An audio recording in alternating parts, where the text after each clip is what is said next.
Innal hamdalillah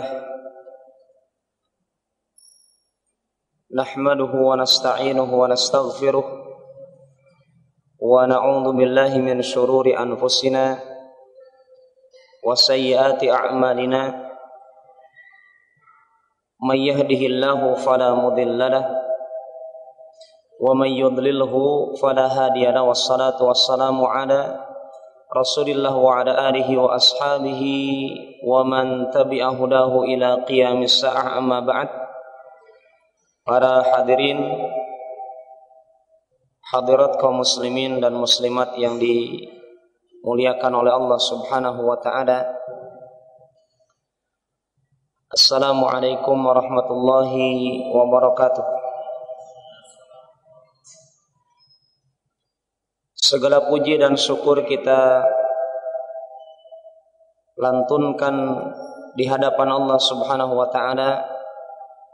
Kita memuji Allah Subhanahu wa taala yang telah mengumpulkan kita di rumahnya Allah ini, di antara rumah-rumah Allah Subhanahu wa taala.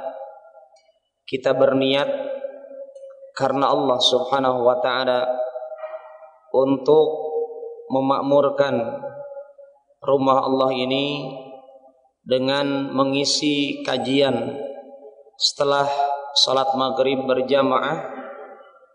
Semoga amalan kita ini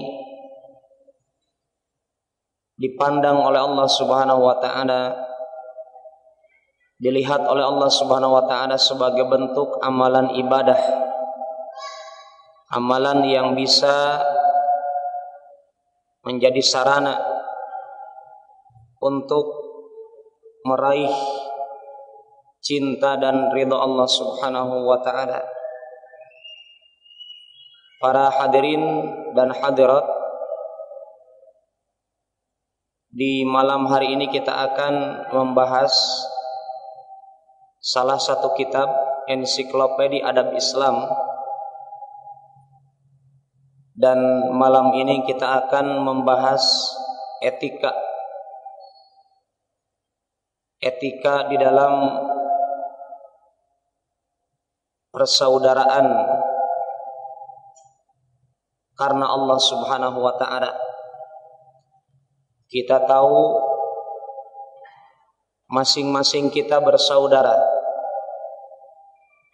tetapi yang kita mesti tanyakan kepada diri kita, apakah persaudaraan kita ini karena Allah atau bukan? Atau ada di antara kita semuanya yang mungkin bersaudara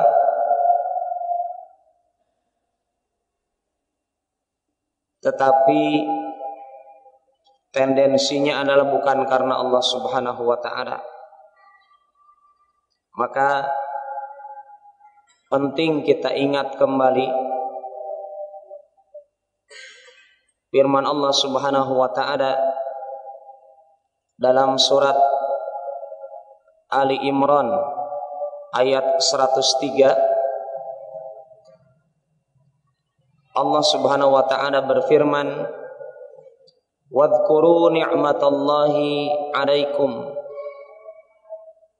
id kuntum a'da'a fa'allafa baina qulubikum fa asbahtum bi ni'matihi ikhwana." Dan ingatlah nikmat Allah atas kalian, id kuntum a'da'a, tatkala kalian itu di masa jahiliyah. Ini ayat berkenaan dengan baginda Muhammad sallallahu alaihi wasallam dengan para sahabat. Ingatlah kembali nikmat Allah ketika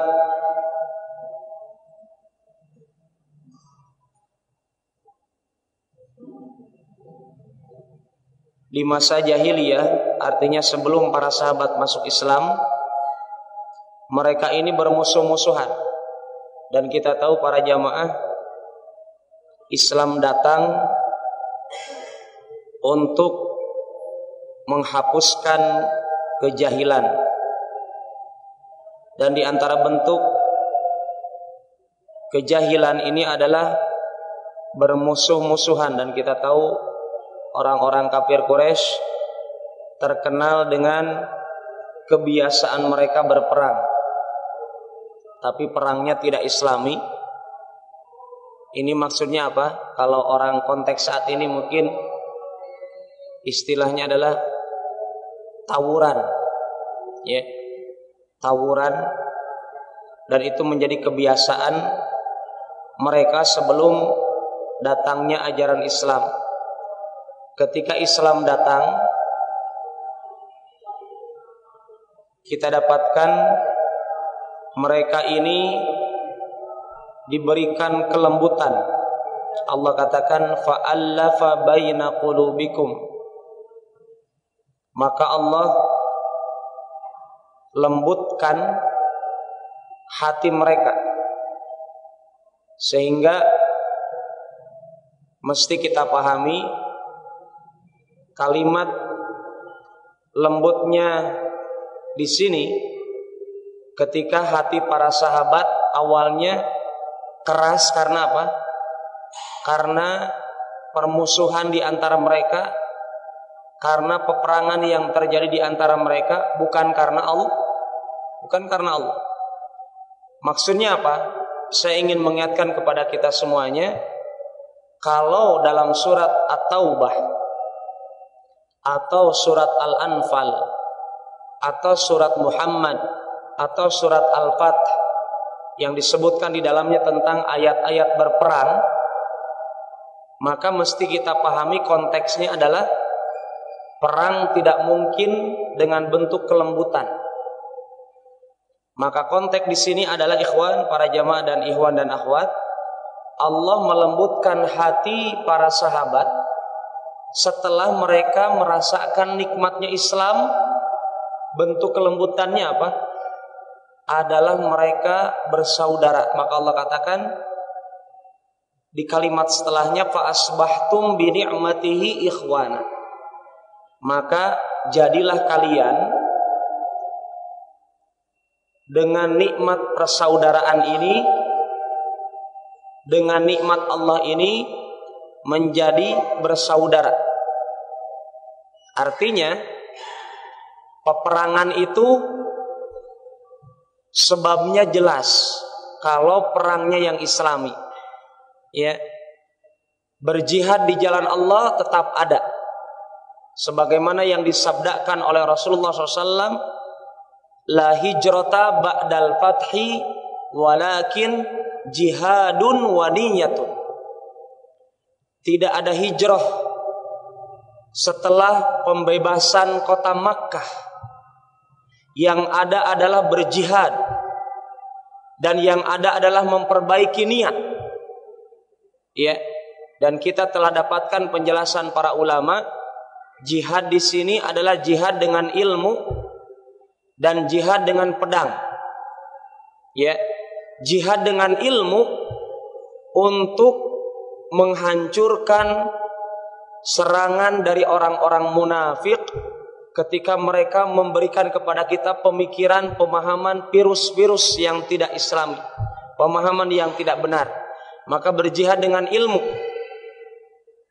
Adapun jihad dengan silah, dengan senjata, adalah ketika memerangi orang-orang yang kafir atau orang yang murtad, yang keluar dari ajaran Islam, yang diperintahkan oleh pemimpin umat Islam untuk membunuhnya, ya.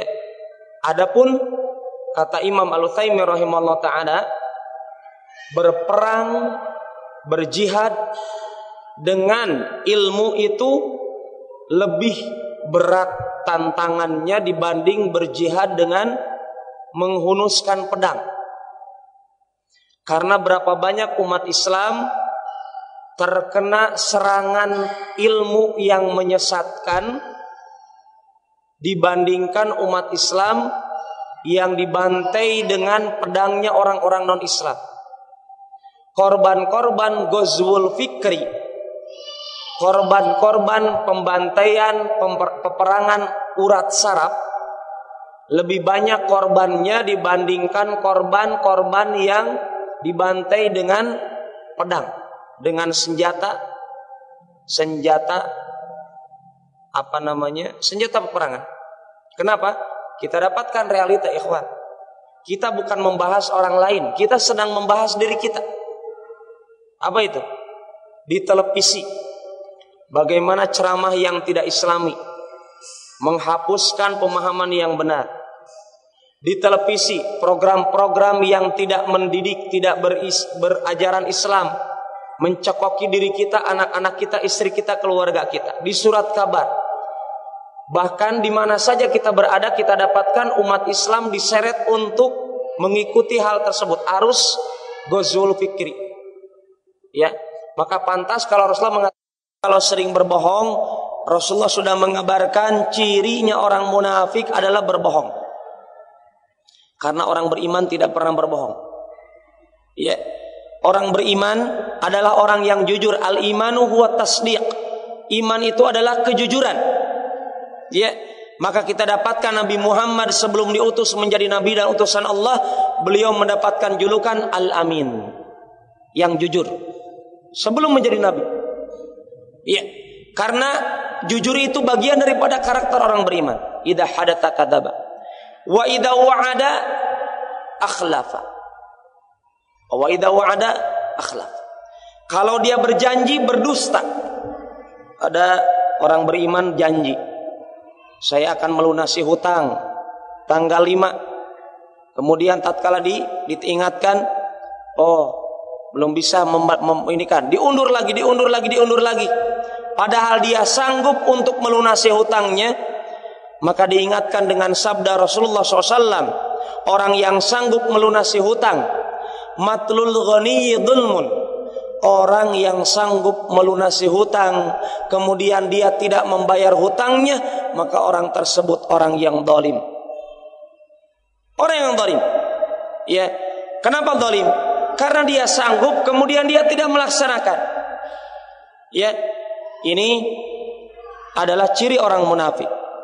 Wa idza tumina khana, kalau dia dipercaya, diberikan amanah, dia khianat. Ini ciri yang ketiga yang disabdakan Rasulullah dari ciri orang munafik. Artinya orang tersebut masih orang beriman, tapi ingat, Imam Ibn Abbas mengatakan la saghirata ma'al israr wa la kabirata ma'at taubah. Tidak ada dosa besar. Tidak ada dosa besar kalau dibarengi dengan istighfar, dengan bertaubat, dan tidak ada dosa kecil kalau rutin dikerjakan. Ya, perkataan Ibn Abbas radhiyallahu anhu, beliau katakan apa? Tidak ada rumusnya dosa kecil. Mungkin orang mengatakan, tenang Ji, ini dosa kecil. Hati-hati.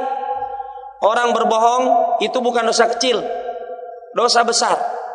Ya, coba kalau antum tidak yakin, buka kitabnya Imam Ad-Dhahabi, Al-Kabair.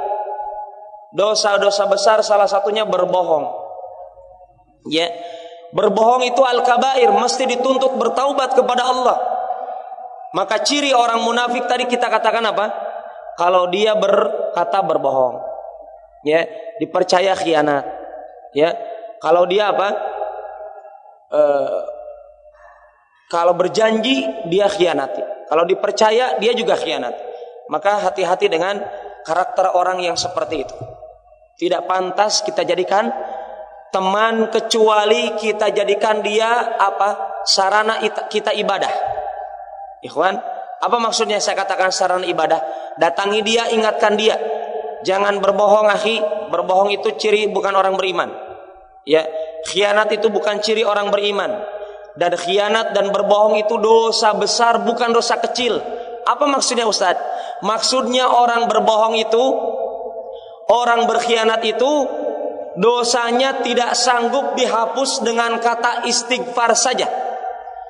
Tidak sanggup terhapus dengan berwudu saja. Tidak sanggup dihapus dengan mengatakan astagfirullah saja. Tetapi orang yang berdusta, bahkan orang yang berkhianat, berkaitan dengan urusan manusia, apa bentuk taubatnya?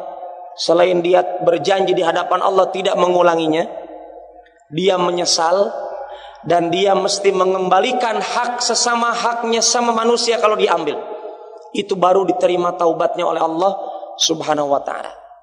Ya, ini yang kedua, mengambil saudaranya adalah orang yang beriman, yang soleh, bukan orang yang beriman yang sedang bermaksiat, tetapi orang yang beriman yang soleh. Kenapa demikian ikhwan? Mungkin itu jaminan di dunia, jaminan di akhirat. Allah katakan dalam surat Az-Zukhruf ayat 67, al-akhillau yawma idin ba'duhum li ba'din aduun illal muttaqin. Hati-hati kalau mungkin kita sekarang di dunia bersaudara dengan orang-orang munafik, rutin bersaudara dengan orang-orang kafir, biasa saja, menganggap biasa. Bismillah. Pernah ada dapatkan di Kendari ini Pak, ibu-ibu ada yang mengatakan, Pak Ustadz, kami ini biasa Ji. Apa biasanya? Kebiasaan kami katanya kalau hari raya orang-orang kafir, kami diajak merayakan, kami datang. Begitupun katanya mereka. Jadi apa? Simbiosis mutualisme kalau pelajaran biologinya. Ya, saling menguntungkan. Ya, bermuamalah, berinteraksi yang saling menguntungkan katanya. Kita katakan kalau betul begitu adanya, kita dapatkan Rasulullah, Allah katakan dalam surat Az-Zukhruf tadi, teman-teman yang akrab yauma idin, di hari itu, di hari kiamat, masing-masing mereka itu saling bermusuhan. Di dunia mungkin mereka akrab, dekat. Yang satu saling mengajak bermaksiat, yang satu dan tukaran maksiat. Ya, yang satu diajak merayakan hari raya non-Islam. Apa itu? Hari Godirham kemarin, Pak. Ya, hari raya orang-orang Syiah, diajak merayakannya. Dan berapa banyak umat Islam yang tidak sadar itu adalah hari raya non-Islam. Hari raya peringatan umat Islam hanya 3. Sudah ditegaskan oleh Rasulullah SAW. Apa itu? Idul Fitri, Idul Adha, dan Idul Jum'ah, hari raya Jumat. Maka kita dapatkan sholat Jumat cuma 2 rakaat dan dibacanya keras, nyaring, sebagaimana hari raya Idul Fitri, sebagaimana hari raya Idul Adha. Ini 3 hari raya umat Islam. Rayakan ini, agungkan ini, karena ini yang dibatasi oleh Rasulullah SAW. Adapun perayaan-perayaan yang kita dapatkan dalam diri umat Islam tidak pernah dirayakan oleh Rasulullah SAW. Kenapa demikian? Karena kalau kita merayakan sekarang, ikhwan, nanti di hari kiamat kita akan saling bermusuhan. Kata Allah, illal muttaqin, kecuali orang yang bersaudaranya di dunia karena atas asas ketakwaan. Saling mengingatkan dengan nama Allah. Tatkala antum diajak untuk merayakan perayaan-perayaan yang tidak ada contohnya dari Rasulullah, ya ikhwan, tolong diingat. Ya,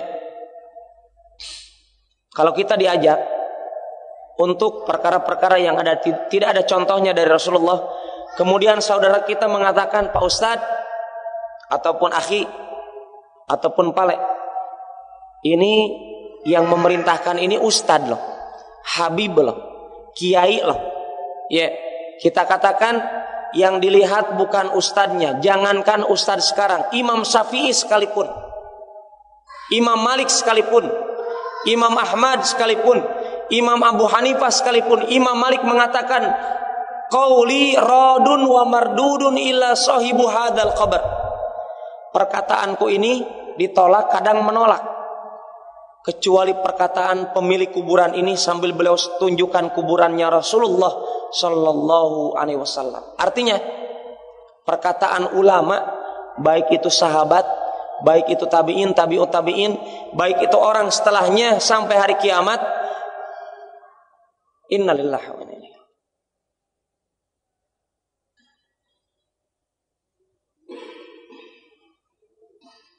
Bisa di istirahat sebentar.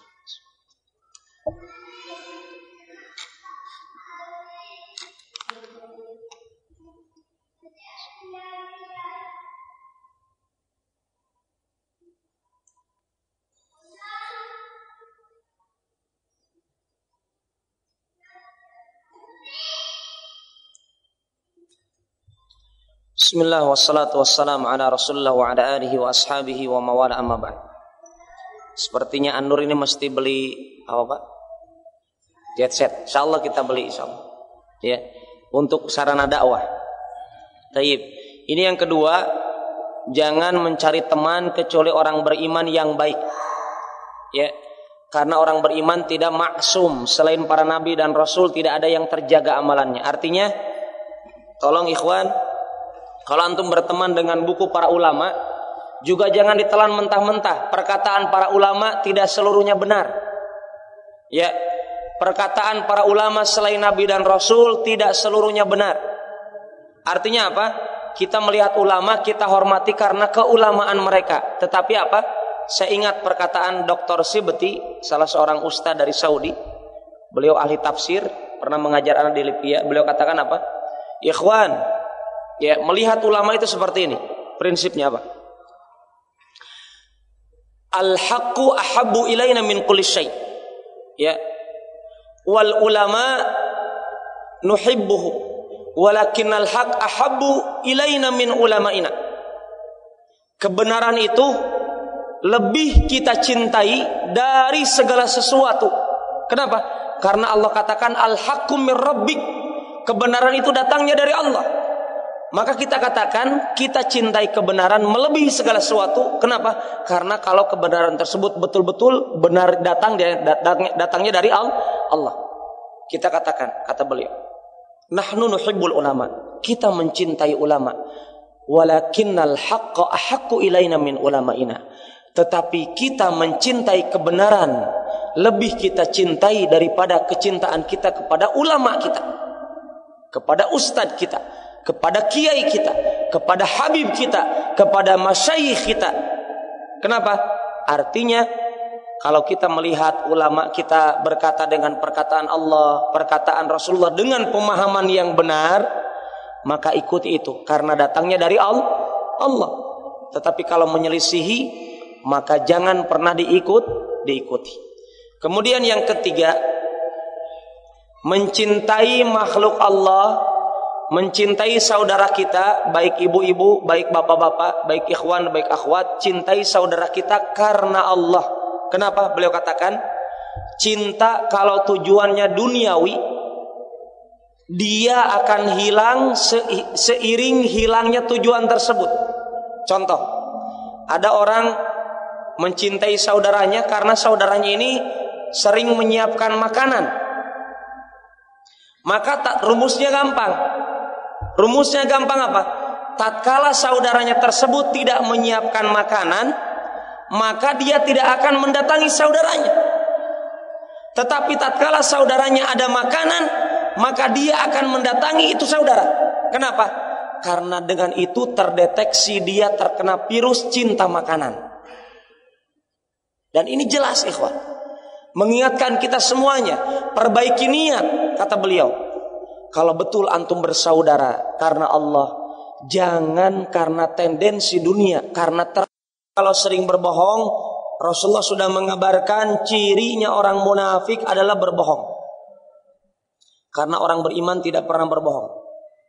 Ya, orang beriman adalah orang yang jujur. Al-imanu huwa tasdiq. Iman itu adalah kejujuran. Ya, maka kita dapatkan Nabi Muhammad sebelum diutus menjadi nabi dan utusan Allah, beliau mendapatkan julukan Al-Amin, yang jujur sebelum menjadi nabi. Ya, karena jujur itu bagian daripada karakter orang beriman. Idza hadatsa kadzaba wa idza wa'ada akhlafa. Wa idza wa'ada akhlafa. Kalau dia berjanji berdusta. Ada orang beriman janji, saya akan melunasi hutang tanggal 5. Kemudian tatkala diingatkan, oh belum bisa diundur lagi. Padahal dia sanggup untuk melunasi hutangnya, maka diingatkan dengan sabda Rasulullah SAW, orang yang sanggup melunasi hutang, matlul ghani dzulmun. Orang yang sanggup melunasi hutang, kemudian dia tidak membayar hutangnya, maka orang tersebut orang yang zalim. Orang yang zalim. Ya, kenapa zalim? karena dia sanggup kemudian dia tidak melaksanakan. Ya, ini adalah ciri orang munafik. Wa idza tumina khana. Kalau dia dipercaya, diberikan amanah, dia khianat. Ini ciri yang ketiga yang disabdakan Rasulullah dari ciri orang munafik. Artinya orang tersebut masih orang beriman, tapi ingat, Imam Ibn Abbas mengatakan la saghirata ma'al israr wa la kabirata ma'at taubah. Tidak ada dosa besar.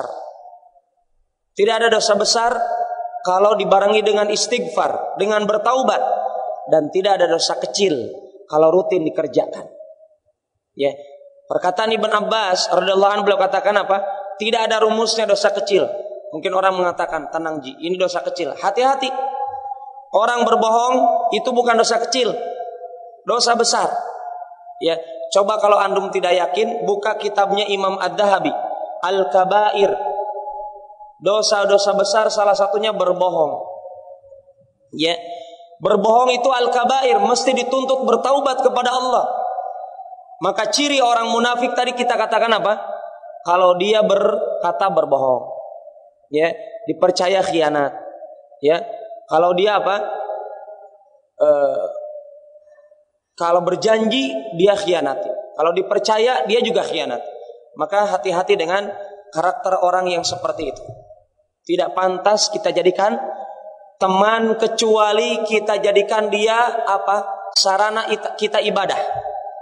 Ikhwan, apa maksudnya saya katakan sarana ibadah? Datangi dia, ingatkan dia. Jangan berbohong, akhi. Berbohong itu ciri bukan orang beriman. Ya, khianat itu bukan ciri orang beriman. Dan khianat dan berbohong itu dosa besar, bukan dosa kecil. Apa maksudnya Ustaz? Maksudnya orang berbohong itu, orang berkhianat itu dosanya tidak sanggup dihapus dengan kata istighfar saja. Tidak sanggup terhapus dengan berwudu saja. Tidak sanggup dihapus dengan mengatakan astagfirullah saja. Tetapi orang yang berdusta, bahkan orang yang berkhianat berkaitan dengan urusan manusia, apa bentuk taubatnya? Selain dia berjanji di hadapan Allah tidak mengulanginya, dia menyesal dan dia mesti mengembalikan hak sesama haknya sama manusia kalau diambil. Itu baru diterima taubatnya oleh Allah Subhanahu wa taala. Ya, ini yang kedua. Mengambil saudaranya adalah orang yang beriman, yang soleh. Bukan orang yang beriman yang sedang bermaksiat, tetapi orang yang beriman yang soleh. Kenapa demikian ikhwan? Mungkin itu jaminan di dunia, jaminan di akhirat. Allah katakan dalam surat Az-Zukhruf ayat 67, Al-akhillau yawma idin ba'duhum li ba'din aduun illal muttaqin. Hati-hati. Kalau mungkin kita sekarang di dunia bersaudara dengan orang-orang munafik, rutin bersaudara dengan orang-orang kafir, biasa saja, menganggap biasa. Pernah ada dapatkan di Kendari ini Pak, ibu-ibu ada yang mengatakan, Pak Ustadz, kami ini biasa Ji. Apa biasanya? Kebiasaan kami katanya kalau hari raya orang-orang kafir, kami diajak merayakan, kami datang. Begitupun katanya mereka. Jadi apa? Simbiosis mutualisme kalau pelajaran biologinya. Ya, saling menguntungkan. Ya. Bermuamalah, berinteraksi yang saling menguntungkan katanya. Kita katakan kalau betul begitu adanya, kita dapatkan Rasulullah, Allah katakan dalam surat Az-Zukhruf tadi, teman-teman yang akrab yauma idin, di hari itu, di hari kiamat, masing-masing mereka itu saling bermusuhan. Di dunia mungkin mereka akrab, dekat. Yang satu saling mengajak bermaksiat, yang satu dan tukaran maksiat. Ya, yang satu diajak merayakan hari raya non-Islam. Apa itu? Hari Godirham kemarin, Pak. Ya, hari raya orang-orang Syiah, diajak merayakannya. Dan berapa banyak umat Islam yang tidak sadar itu adalah hari raya non-Islam. Hari raya peringatan umat Islam hanya 3. Sudah ditegaskan oleh Rasulullah SAW. Apa itu? Idul Fitri, Idul Adha, dan Idul Jum'ah, hari raya Jumat, maka kita dapatkan sholat Jumat cuma 2 rakaat dan dibacanya keras nyaring sebagaimana hari raya Idul Fitri, sebagaimana hari raya Idul Adha. Ini 3 hari raya umat Islam. Rayakan ini, agungkan ini, karena ini yang dibatasi oleh Rasulullah SAW. Adapun perayaan-perayaan yang kita dapatkan dalam diri umat Islam tidak pernah dirayakan oleh Rasulullah SAW. Kenapa demikian? Karena kalau kita merayakan sekarang, ikhwan, nanti di hari kiamat kita akan saling bermusuhan. Kata Allah, illal muttaqin, kecuali orang yang bersaudaranya di dunia karena atas asas ketakwaan. Saling mengingatkan dengan nama Allah. Tatkala antum diajak untuk merayakan perayaan-perayaan yang tidak ada contohnya dari Rasulullah, ikhwan, tolong diingat. Ya. Kalau kita diajak untuk perkara-perkara yang tidak ada contohnya dari Rasulullah, kemudian saudara kita mengatakan, Pak Ustadz ataupun akhi ataupun palek, ini yang memerintahkan ini ustadz loh, habib loh, kiai loh. Ya, kita katakan yang dilihat bukan ustadznya. Jangankan ustadz sekarang, Imam Syafi'i sekalipun, Imam Malik sekalipun, Imam Ahmad sekalipun, Imam Abu Hanifah sekalipun, Imam Malik mengatakan, qauli radun wa mardudun illa sahibu hadzal qabr.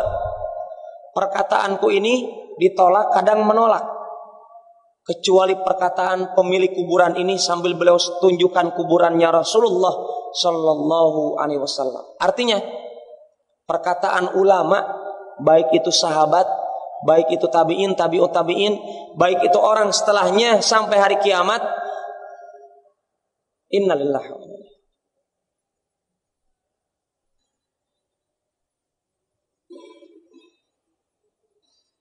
Jadi istirahat sebentar.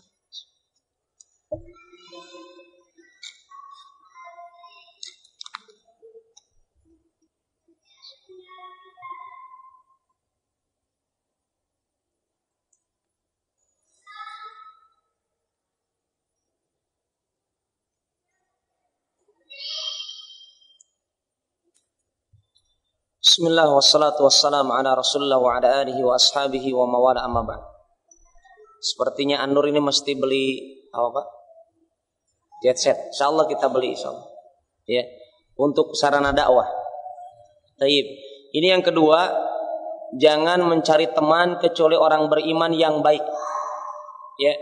Karena orang beriman tidak maksum, selain para nabi dan rasul tidak ada yang terjaga amalannya. Artinya, tolong ikhwan, kalau antum berteman dengan buku para ulama, juga jangan ditelan mentah-mentah. Perkataan para ulama tidak seluruhnya benar. Ya, perkataan para ulama selain Nabi dan Rasul tidak seluruhnya benar. Artinya apa? Kita melihat ulama, kita hormati karena keulamaan mereka. Tetapi apa?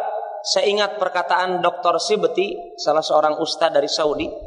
Beliau ahli tafsir, pernah mengajar anak di Libya. Beliau katakan apa?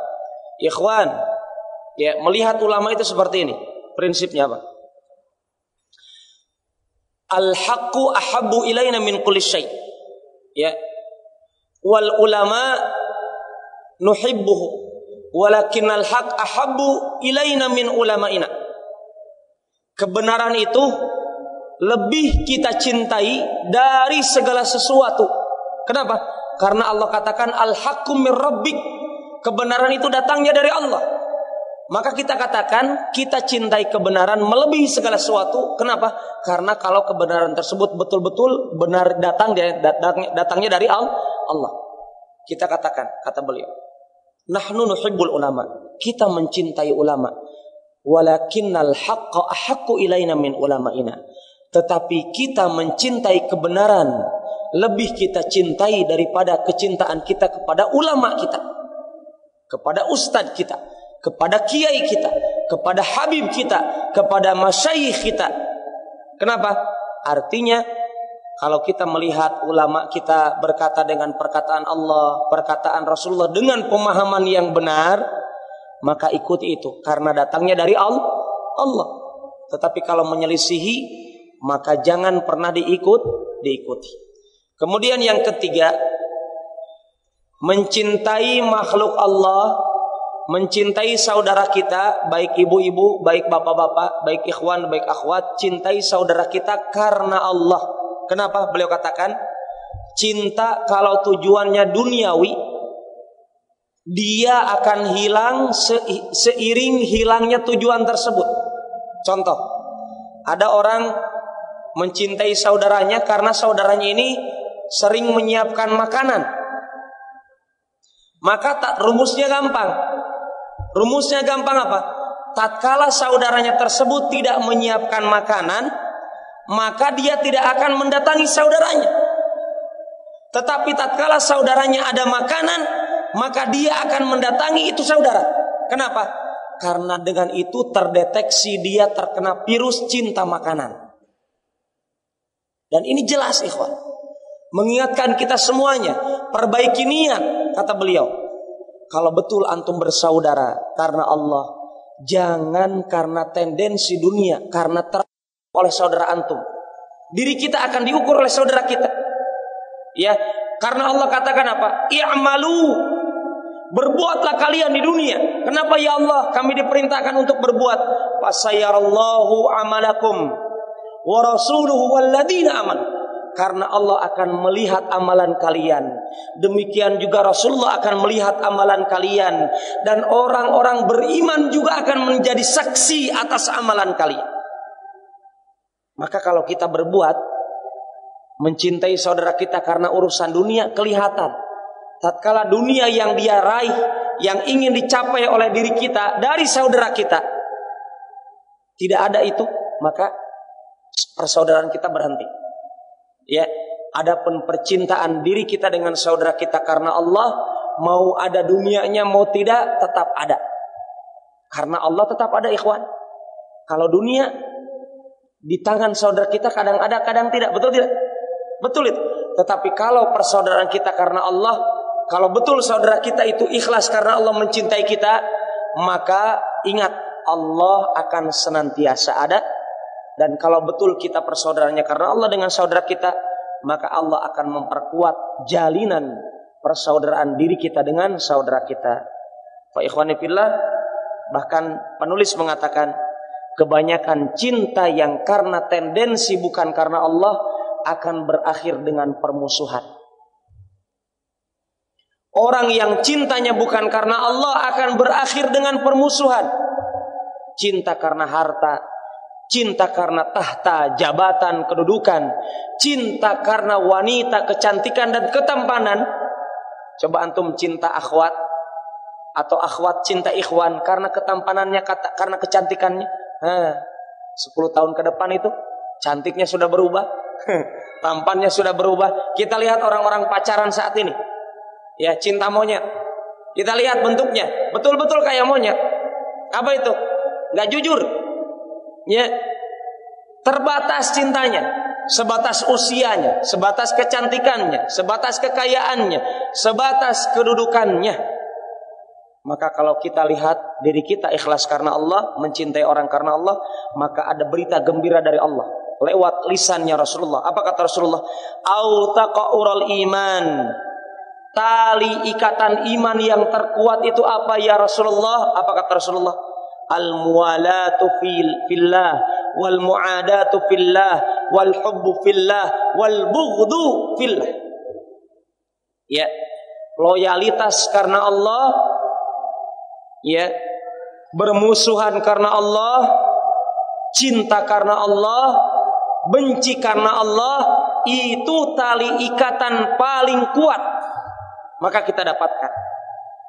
Kenapa Rasulullah Nabi Muhammad berani berperang di perang Badar dengan paman-pamannya, padahal keluarganya? Kenapa? Karena itulah tali ikatan iman yang terkuat. Bermusuhan dengan paman karena Allah, itulah ibadah.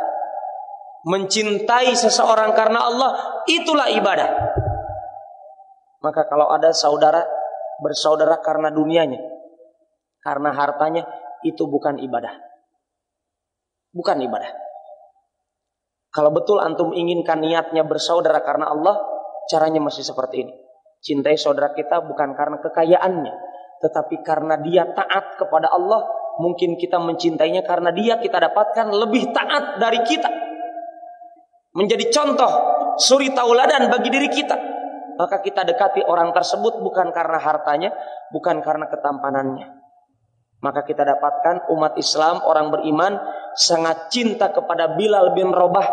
Bukan karena kulitnya yang hitam, bukan karena rambutnya yang ikal, bukan karena mantan budak, tetapi karena beliau pernah mendapatkan berita gembira tentang calon penghuni surga. Salah satunya beliau Bilal bin Rabah lewat lisannya Rasulullah Sallallahu Alaihi Wasallam. Maka kita dapatkan orang beriman dimanapun berada, tatkala disebutkan Bilal bin Rabah, maka dia katakan kami mencintai Bilal bin Rabah karena Allah Subhanahu wa taala.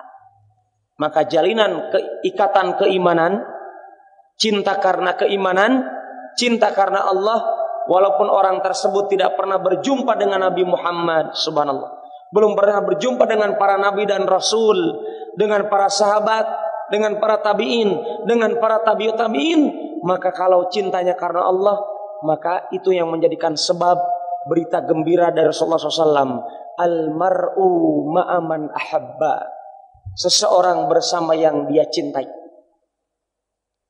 Kalimat ini diucapkan oleh Rasulullah di hadapan para sahabat tatkala ada seorang lelaki mengatakan, "Ya Rasulullah, bagaimana pendapat Anda kalau kami ini nanti di hari kiamat dengan engkau itu jauh, kami ini bukan nabi?"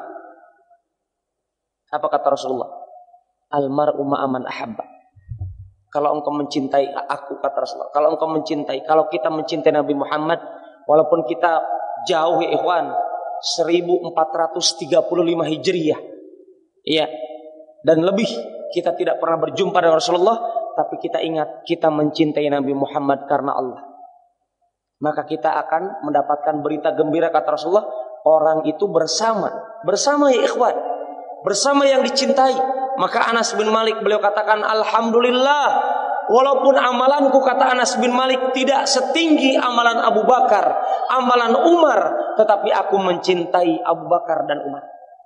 Artinya kita akan digabungkan dalam komunitas kehidupan penduduk yang di dalamnya ada Rasulullah, penduduk yang di dalamnya adalah Nabi Isa, Ibunda Maryam, ada Ibunda Hafsah, Ibunda Zainab, Ibunda Aisyah, Ibunda Khadijah, sahabat Abu Bakar, sahabat Sa'ad ibn Mu'ad, sahabat Sa'ad ibn Abi Waqqas, sahabat Zaid ibn Thabit, dan seluruh orang-orang yang saleh. Wa hasuna ulaika rafiqa. Dan mereka adalah orang-orang yang terbaik yang mesti kita jadikan teman. Ikhwan dan akhwat yang dimuliakan oleh Allah Subhanahu wa taala, yang terakhir pada kesempatan kali ini, etika dalam bersaudara adalah kalau betul antum ataupun kita ini bersaudara karena Allah, apa etika selanjutnya? Kabarkan kepada saudara antum, tengok dia di rumahnya, bahwasanya antum mencintai dirinya karena Allah. Hal ini sebagaimana anjuran dari Rasulullah SAW dalam hadis riwayat Ahmad dan disahihkan oleh Imam Al-Albani rahimahullah, idza ahabba ahadukum sahibahu, kalau di antara kita ini mencintai saudaranya karena Allah, jelas ya, falyatihi fi manzilihi, datangi tempat tinggalnya, datangi rumahnya, falyukhbirhu annahu yuhibbuhu lillah, kabarkan kepadanya, beritakan kepadanya bahwasanya antum mencintainya karena Allah. Dan buktikan ya ikhwan, tidak hanya lisan. Dan kita telah sebutkan ada seorang lelaki kemarin mendatangi siapa? Abu Hurairah. Kalau betul antum mencintai saudara antum karena Allah, kita ingatkan diri kita dengan kisahnya orang ini. Orang ini kan datang kepada Abu Hurairah. Wahai Abu Hurairah, saya ingin menjadikan kau saudara karena Allah. Maka apa kata Abu Hurairah? Kamu tahu tidak haknya persaudaraan karena Allah? Maka dia katakan, belum tahu. Apa itu? Maka Abu Hurairah mengatakan, hendaklah harta yang ada di tanganmu itu lebih berhak siapa? Lebih yang berhak adalah saudara engkau daripada dirimu. Padahal itu harta milikmu. Baru itu persaudaraan karena Allah. Allah. Jadi rumusnya itu ikhwan. Kalau antum ini harta ini milik antum, ya. Kalau betul ingin bersaudara karena Allah, kalau ingin antum mempraktekkan kalimat ini, mendatangi saudara antum di rumahnya, mengabarkan ya ikhwan, saya mencintai engkau karena Allah, maka penuhi haknya. Apa itu haknya? Kalau antum punya harta, ya, itu harta yang antum miliki lebih berhak dimiliki oleh saudara antum daripada oleh antum, kata Abu Hurairah. Lalu dikatakan itu persaudaraan karena Allah. Maka kata orang tersebut, da'ni anka, biarkan aku darimu. Artinya menjauhlah, saya belum sanggup hal itu. Lam ablug, kata orang tersebut, saya belum sanggup mencapai derajat percintaan diriku dengan engkau karena Allah, belum sanggup. Dan demikianlah para sahabat Rasulullah SAW. Demikian para sahabat mencintai saudaranya karena Allah. Artinya ikhwan, kalau antum belum sanggup mengatakan hal ini, minimal antum sedang berusaha. Ya, minimal antum sedang berusaha. Saya ikhwan, sampai saat ini seumur hidup baru 1 kali mendapatkan orang mengatakan hal ini di Cibinong, Bogor. Ustadz saya mengatakan kepada saya, 1 orang, hafizahullah ta'ala wa yar'ah wa sallamahullah ta'ala. Beliau katakan di hadapan anak masih muridnya. Ya, anak masih muridnya, tapi beliau berani mengatakan ini 4 mata di hadapan anak. Ya akhi Dani, kata beliau, anak mencintai antum karena Allah. Dan itu yang anak dengar baru pertama kali. Ya. Dan itu satu-satunya ustadz yang anak dapatkan. Artinya beliau berusaha mempraktekkan kalimat ini yang disabdakan oleh Rasulullah SAW. Tetapi hak ini sangat berat. Artinya ikhwan, kalau antum belum sanggup melaksanakan hak ini, minimal antum mempraktekkan hak-hak yang lain. Ya, karena Allah Subhanahu wa taala. Demikian pembahasan kita pada malam hari ini, semoga bermanfaat. Aqulu qouli hadza, subhanakallahumma rabbana wa bihamdik, asyhadu an la ilaha illa anta, astaghfiruka wa atubu ilaik. Akhiru da'wana anil hamdulillahi rabbil alamin. Assalamualaikum warahmatullahi wabarakatuh.